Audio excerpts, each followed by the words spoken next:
राम न जाण्या रे मूड नर, राम न जाण्या रे, राम न जाण्या रे मूड नर, राम न जाण्या रे। राम न जाण्या रे मूड नर, राम न जाण्या रे। जल की बूंद महल रचायो सकल जिहाना रे, जठर अग्नि से राखिया तेरा पिंड रो प्राणा रे। जातों को भोजन दिया अमृत रस खाना रे, गर्भवास से काट कर नर बाहर आण्या रे। लीला अगम अगाध है सुरती विदना नारे, मात पिता सुत बांधवा क्या देख बुलाना रे। इनमें तेरा कोई नहीं क्यों भया दीवाना रे।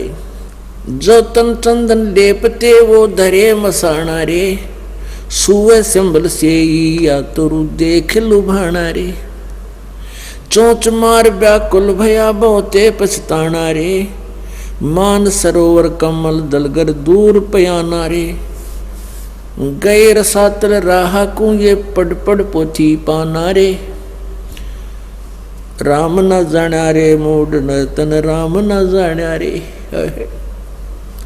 अब कितनी प्यार ये हो सुख संवेद जो परमेश्वर कबीर जी ने अपनी प्यारी आत्मा गरीबदास साहिब जी के इस कंप्यूटर में फीड कर दी थी, और फिर उस प्यारी आत्मा ने अपने परमेश्वर की महिमा कलम तोड़ गाई।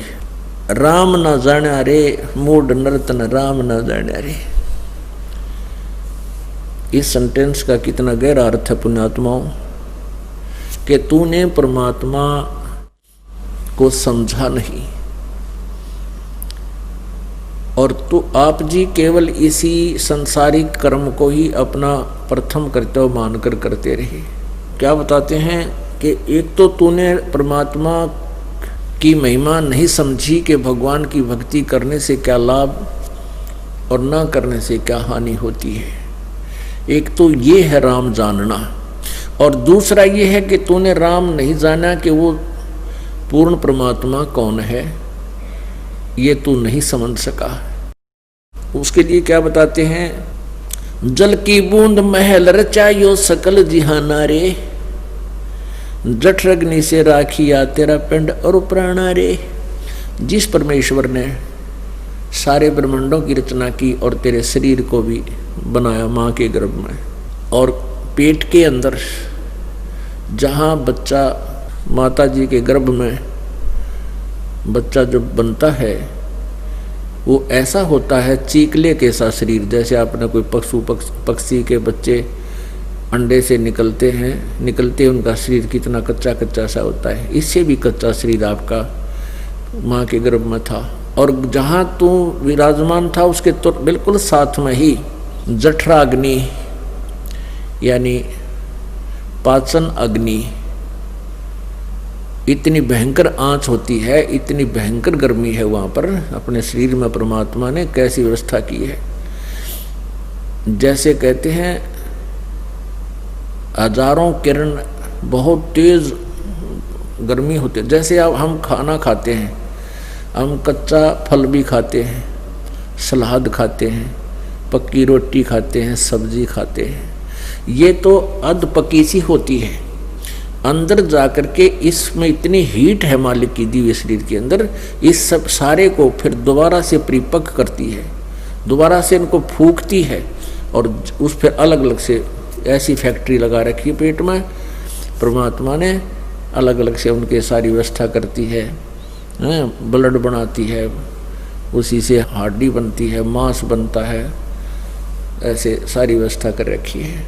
तो कहते हैं उस ऐसे स्थान पर भी तेरी रक्षा उस मालिक ने तेरी की हुई है, और आज तो उसी को भूल गया। मात पिता सुत बांधवा क्या देख बुलाना रे, इनमें तेरा कोई नहीं क्यों भया दीवाना रे। परमात्मा कहते काया तेरी है नहीं, ये माया कहाँ से हो। और चरण कमल में ध्यान रखो, इन दोनों को खो। जब तेरा शरीर ही तेरा नहीं है ये बोली आत्मा, तो फिर इस संपत्ति और संतान को अपना मान के अपना जीवन वेस्ट कर रहा है, व्यर्थ कर रहा है। कहने का भाव ये नहीं है कि बच्चों को त्याग दे या घर छोड़ कर भाग जा, नहीं। ये एक कार्य और है जो इम्पोर्टेंट था तेरे इस मनुष्य जीवन का, उसको शुरू कर और उसको प्रथम श्रेणी में लिया, बस इतनी सी बात है। जैसे हम पुण्यात्मा विचार करने की बात है, कोई भी व्यक्ति अपने प्रयत्न करके जब थक लेता है, ना उसका कोई कार्य सिद्ध होता है, ना उसके घर में कोई बरकत होती है, कोई हानि हो ही रही है, तो फिर वो परमात्मा की तरफ चलता है, परमात्मा से लाभ लेना चाहता है। यदि हम परमात्मा को पहले ही इतना महत्व दें तो हमारे सभी कार्य अपने आप ठीक होते रहे। परमेश्वर कबीर जी ने बताया है कि दुख में सुमन सब करें और सुख में करे न कोई, और जे सुख में सुमरण करें तो दुख काहे को होए। सुख में सुमरण किया नहीं, फिर दुख में करते याद, कहे कबीरता दास की, फिर कौन सुने फरियाद। अपनात्मा सुमन का अर्थ क्या होता है? आप जी ने उपदेश ले लिया और स्मरण कर रहे हो आप, और साथ में कोई मर्यादा भी भंग कर रहे हो तो स्मरण नहीं लगेगा आपका। कुछ पुण्यात्मा से कहते हैं जी हमने नाम भी ले रखा है, हम भक्ति भी कर रहे हैं, और फिर भी हमारे ऊपर आपत्ति आई है और भयंकर आज आ गई है। तो कहने का भाव ये है दास का कि उन्होंने स्मरण नहीं किया, सिमरण में मर्यादा में नहीं रहे। मर्यादा टूट जाने से ऐसी दिक्कत आ सकती है, अन्यथा नहीं आ सकती। तो सिमरण का तात्पर्य है कि परमात्मा कहते हैं दुख में सुमन सब करें, सुख में करे न कोई। आप दुखी हो, आपको राहत मिली, सुखी हुए, कुछ दिनों के बाद आप इतने भूल जाते हो सत्संग के अभाव से, और फिर गलतियां प्रारंभ कर देते हो लोक लाज में आके। लोक लाज में आके गुरुजी के द्वारा दिए गए आदेश की अवहेलना कर देते हो, उल्लंघन कर देते हो, मर्यादा तोड़ देते हो, तो काल का दाव लग जाता है।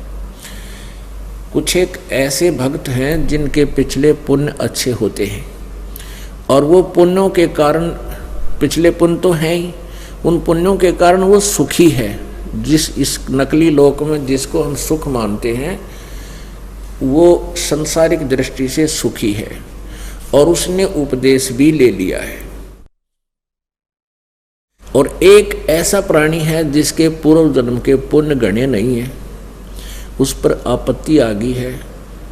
परमात्मा कबीर जी की शरण में यहाँ आ गया है, आने से उसने नाम लेने से लाभ शुरू हो गया है।